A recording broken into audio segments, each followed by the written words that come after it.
আগের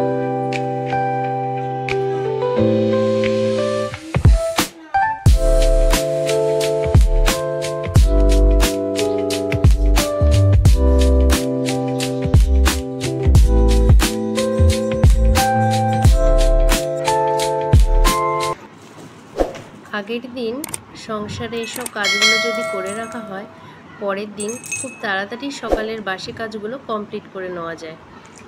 ও এইটা আমি করছি আগের দিনের বাসি কাজ না বন্ধুরা, এটা শরীরটা রাতেরবেলা ঘুম হয় না বলে শরীরটা কষে গেছে, মানে চোখ মুখগুলো জ্বালা জ্বালা করছে।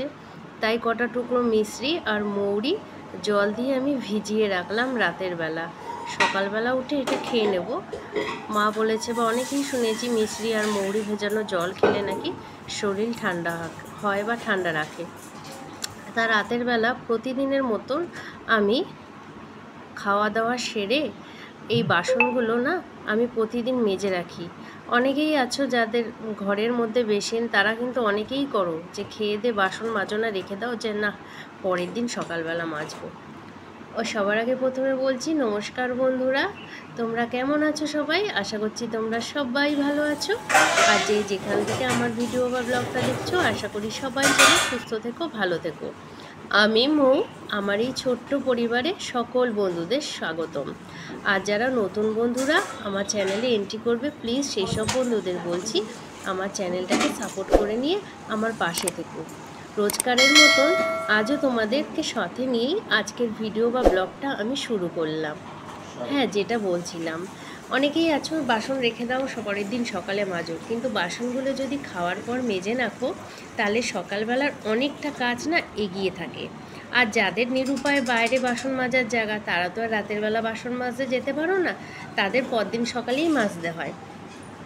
তা আমি বাসন মেজে এঁটো পেরে, আর রাতের বেলা আমার একটা অভ্যাস, আমি দাঁত মেজে মুখ ধুয়ে তারপর শুই। আর এটা কিন্তু পরের দিন সকালবেলা আমার 5:30টায় উঠতে হয়েছে। আর টোটোওয়ালা যেহেতু উচ্চ মাধ্যমিক পরীক্ষা শেষ হয়ে গেছে, এইবার দিয়ে ছেলেদের স্কুলে সিট পড়েছিল, তাই ওদের স্কুলটা বন্ধ ছিল। টোটোওয়ালা মানে যে আমাকে রাতের বেলা ফোন করে বলল যে আমি 6টার মধ্যে রেডি থাকবেন, আমি চলে আসব গাড়ি নিয়ে। তা 6টার মধ্যে যখনও আসবে তাহলে আমাকে তো 5:30টায় উঠতেই হবে। এটা পরের দিন সকাল আমি 5:30টায় উঠে পড়েছি। আর ছেলেকে রেডি করিয়ে দিয়ে দিলাম। দেখো টোটোওয়ালাও চলে এসেছে। আমি গেটটা খুলে রেখে ওকে বাইরে বের করে রেখে এসেছিলাম। তারপরে টোটোওয়ালা চলে আসলো আর ও চলে গেল। তারপরে না এসে প্রতিদিনের মতো আমি একটুখানি না ঘুমিয়ে নিই, কি যেহেতু রাতের বেলা সংসারের চাপে বা সংসারের প্রয়োজনে আমাকে একটু অন্যরকম কাজ করতে হয়। তাই আমি সেই সব কাজগুলো সারার পর নিজের প্রয়োজনে বা সংসারের পরিস্থিতির চাপে পড়ে আমি একটু কাজবাজ করে আমার শুতে না অনেকটা রাত হয়ে যায়।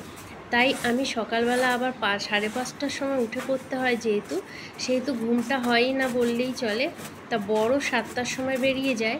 এবার ও কাজে চলে যাওয়ার পর, ছেলে চলে যাওয়ার পর আমি একটুখানি না 1-2 ঘন্টা আমি আবার একটু ঘুমিয়ে নিই। তাই ও চলে যাওয়ার পর আমি সেটা ঘুমিয়ে নিয়েছি। আর ঘুম থেকে উঠে প্রতিদিনের মতন বিছানা ঝেড়ে, মশারি তুলে বিছানা ঝেড়ে পরিষ্কার করে তারপরে সব বাসি ঘরগুলো ঝাড় দিয়ে নিলাম। এই যে আমি যে রাতের বেলা বাসনগুলো মেজে রেখেছি, এতগুলো বাসন, রান্না মানে হাঁড়ি, প্রেশার কুকার, তাহলে না ওই যে চিন্তাটা যে সকালে উঠে আমাকে এতগুলো বাসন মাজতে হবে, সেই চিন্তাটাও থাকে না। আর অনেকটা কাজ না কমও থাকে। আর বোঝোই তো বাসন মাজতে কতটা টাইম লাগে। আর পাশে যে হরিনাম কীর্তন হচ্ছে, সেই মন্দিরের লোকেরা না আজকে বেরিয়েছে এই নগরে।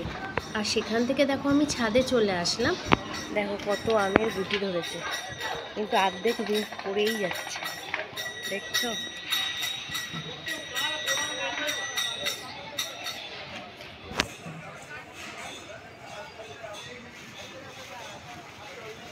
পড়ে গেল একটা।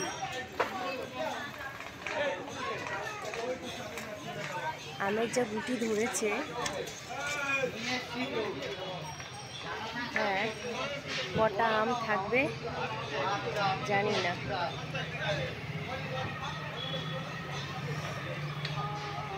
আমের গুটি অনেক ধরেছে, দেখো গাছে ভরে গেছে। সামনের গাছটায় সব পড়ে শুধু ডাঁটি বাটিগুলো রয়েছে।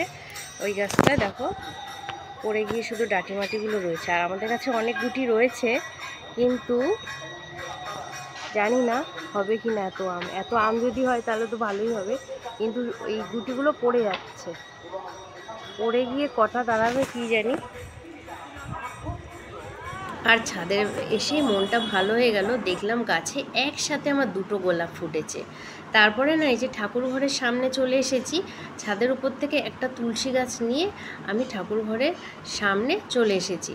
আর এটাই আগে না একটা তুলসীর গাছ ছিল, বাপের বাড়ি গিয়ে থাকাতে গাছটা জল না দেওয়াতে গাছটা মরে গেছে, তাই আরেকটা গাছ এনে ওখানে পুঁতে দিলাম। ওই বাসন মাজার সময় একটুখানি জল দিয়ে দিই, তাতে গাছটা যদি বাঁচে, জানি না বাঁচাতে পারবো কিনা। তারপর রান্নাঘরে চলে আসলাম, আর কতগুলো আলু ভেজে আমি আলুটা ভাজা করে নিলাম। এইটা দিয়ে সকালবেলা আজকে আমি ছেলেকে না ডিম দেবো না, ও তো ডিম ছাড়া খেতেই পারে না। যদি আলু ভেজে দিই তাহলে একটু বলে করে আলু ভাজা দিয়ে ভাতটা খেয়ে নেয়। তার জন্য ওই আলু ভাজাটা বসিয়ে দিলাম, সকালবেলাটা ওটা দিয়েই ভাতটা খাওয়া হয়ে যাবে।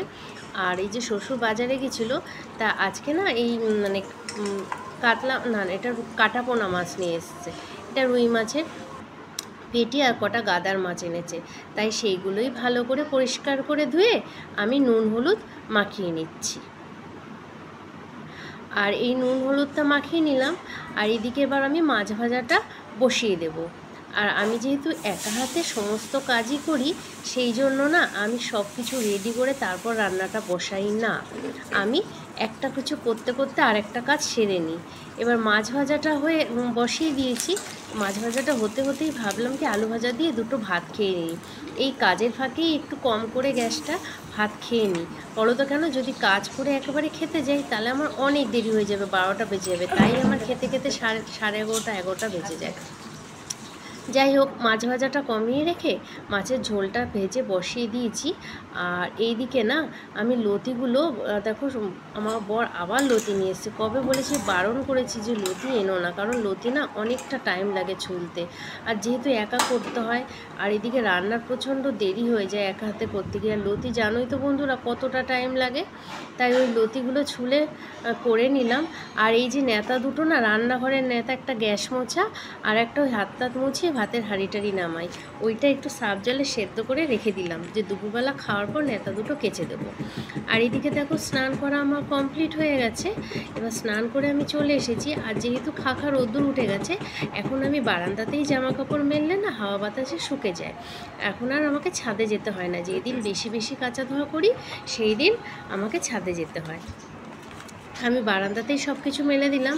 আর আগের দিন জানো তো বন্ধুরা, তোমাদেরকে দেখিয়েছি যে আমি বিয়ে বাড়ি গেছিলাম, তাই সাজাগোজার জিনিসগুলো বিছানার ওপর পড়েছিল, আমি সেটাকে ওই খাটের তলার দিকে রেখেছিলাম, সেইগুলোই গোছগাছ করে ভালো করে তুলে রাখছি। আর এই যে তোমাদের যে বক্সটা দেখালাম, এটা আমার বর অফিসের থেকে, অন্য অফিসে যখন কাজ করতো সেখান থেকে না দার্জিলিং গেছিলো, এটা বায়োটিকে কাজ করতো, আর সেখান থেকে এই যখন চা পাতার জন্য এই মানে কোটোটা নিয়ে এসেছিলো, 1 কোটো চা পাতা নিয়ে এসেছিলো দার্জিলিংয়ের, তার জন্য ওই বাক্সটা ফুরিয়ে গেছে, ওটাকে ওই কানের টানে রাখার কাজে ব্যবহার করি। আর বিয়েবাড়িতে গেছিলাম এই ছোট হ্যান্ডব্যাগটা নিয়ে, সেটা ভালো করে প্লাস্টিকে মুড়ে আমি প্যাকেটিং করে রেখে দিলাম, কারণ বাইরে এমনি রাখলে না ধুলোবালি পড়ে, তাই প্লাস্টিকের ভেতর রেখে দিলে আর ওই ব্যাগটা এখন আর আমার কোনো কাজে লাগবে না, তাই ওটা যাতে পরিষ্কার পরিচ্ছন্ন থাকে তার জন্য আমি প্যাকেট করে রেখে দিলাম। আর এই শাড়িটা পরে তোমাদেরকে দেখিয়েছিলাম না আমি বিয়েবাড়ি গেছিলাম, ওই শাড়িটা গুছিয়ে নিলাম, আর ব্লাউজটা, সায়াটা, আর আমার ছেলের জামা কাপড়, আর যে কম্বলটা কেচেছিলাম, কেচে 3-4 দিন রোদে দিয়েছিলাম, এগুলো তো আর এখন লাগবে না, এগুলো শীতের জিনিস, আবার যখন শীত আসবে সেই পুজোর পর তখন আবার এগুলো বার করতে হবে, তাই এই কম্বলটাকে ভালো করে ভাঁজ করে নিয়ে আর জামা কাপড় ভালো করে ভাঁজ করে নিচ্ছি। আর এখন দুপুরবেলা, এখন একটু ফ্রি আছি মানে ফ্রি কখনোই থাকি না, এগুলো করে আমাকে আবার ছেলেকে নিয়ে বই নিয়ে বসাতে হবে, যেহেতু স্কুল শুরু হয়ে গেছে, সকালে বসার টাইম পাইনি, আর বিকাল 5টা দিয়ে পড়া, তো সেহেতু ওকে দিদিমণির আন্টির পড়াগুলো আমাকে তৈরি করে দিতে হবে এখনই। কম্বলটা এখানে ভাঁজ করে এখানে রেখে দিলাম, আর এখানে এই কম্বল, কাঁথা, বিছানা চাদর টাদরগুলো এই চেয়ারটার ওপর ভাঁজ করে রেখে একটা বিছানার চাদর দিয়ে ভালো করে ঢেকে রেখে দিই। জানোই তো বন্ধুরা কি ধুলো বলো, যদি না ঢেকে রাখি না তাহলে প্রচণ্ড ধুলোবালি হয়, একটু মাঝে মাঝে খুলতেও হয়, না হলে আবার ইঁদুর টিঁদুর কখন গিয়ে কেটে দেবে তার কোনো ঠিক নেই। তারপরে যে কাপড়গুলো ভাঁজ করেছিলাম সেগুলোকে ঘরে নিয়ে চলে আসলাম। আর এই কাপড় জামাগুলোই এখন আলমারিতে আবার ভরে ঠিকঠাক করে গুছিয়ে রেখে দিচ্ছি। আর আজ থেকে আমার প্রায় বিয়ে হয়েছে 18 বছর, শাড়ি কাপড় অনেকই হয়ে গেছে। আগে তো তাও অল টাইমই আমি বাড়িতেও শাড়ি পরতাম বা কোথাও বেরোনোর সময়ও শাড়ি পরতাম। আর এখন শাড়ি কাপড় অত পরা হয় না, এখন খুব শখ করে পরি। হয়তো কোথাও ঘুরতে গেলাম তখন একটু শাড়ি পরলাম, বা বিয়েবাড়ি আবার মন্দির টন্দিরে গেলে। আর এই যাওয়ার মধ্যে তো সবসময় বাপের বাড়িই যাই, আর তখন একটু চুড়িদার টুড়িদার পরেই চলে যাই। তাই অনেকগুলো শাড়ি না জমে গেছে। এইদিকে দেখো এই শাড়িগুলো রেখেছি ওই হ্যান্ডলুম তাঁতের, এগুলো কোনো রকম। আর এইদিকে কটা রেখে দিয়েছি, এগুলো হলো বেনারসি টাইপের শাড়ি, জামদানি আছে, এগুলো এই অকেশন টকেশনে বিয়েবাড়ি টিবাড়ি পরার জন্য। তারপরে ফোন চলে আসলো, বললো তোমার পার্সেল চলে এসেছে। আর হ্যাঁ, আমি দুটো পার্সেল অর্ডার করেছিলাম ফ্লিপকার্ট থেকে। আর এই পার্সেলটার মধ্যে কি আছে সেটা তোমাদেরকে দেখাচ্ছি। এটা হলো কোরিয়ান গ্লাসের একটা স্কিন এসেন্স, আমার মেয়ে অর্ডার করেছে। আর এটা হলো ইন্টিমেট ওয়াশ, তোমরা জানোই তো এটা একটা ইন্টিমেট ওয়াশ। আর এই কোম্পানিটা কেমন হবে আমি জানি না, আমি আগাগোড়া ভি ওয়াশ ইউজ করতাম। আমার মেয়ে এবার এটা ফার্স্টবার ইউজ করেছে, জানি না এটা ইউজ করার পর বুঝবো কেমন। তো ভিডিওটা বন্ধুরা এখানেই শেষ করছি, ভালো লাগলে চ্যানেলটাকে সাবস্ক্রাইব করে দিন।